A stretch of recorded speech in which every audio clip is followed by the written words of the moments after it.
இன்னைக்குதான் பிளாஷ்பேக் அப்படிங்கிற ஒரு விஷயத்த சினிமால பார்த்துக்கிட்டு இருக்கிறோம்.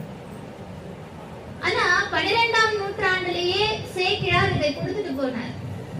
ஒருவருடைய வாழ்க்கைய பின்னாடி இருந்து முன்னாடி கொண்டு வருது, பின்னாடி இருந்து முன்னாடி கொண்டு வருது. துவக்கமே பாத்தீங்கன்னா உபமன்யு முனிவர்ல இருந்து ஆரம்பிக்கிறார் கைலாய காட்சிக்கு அடுத்து. இந்த உபமன்யு யார் அப்படின்னா, யாதவன் துவரைக்கு இரையாகிய மாதவன் முடிமேல் அடி வைத்தவன் உபமன்யு. யாதவன் துவரைக்கு இறைவன் யாருன்னா கிருஷ்ண பரமாத்மா. இந்த கிருஷ்ணனுக்கு சிவ தீட்சை கொடுத்து திருவடி சூட்டியவர் உபமன்யு முனிவர். முக்கண்ணனை தவிர வேற எந்த தெய்வத்தையும் வணங்காத தனிப்பெரும் முனிவர் உபமன்யு.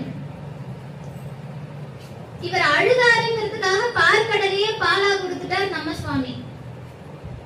அப்பேற்பட்டவர் 1000 கோடி சூரிய பிரகாசம் அப்படி போறத பார்த்துட்டு கை கூப்பி தொழுகிறார்.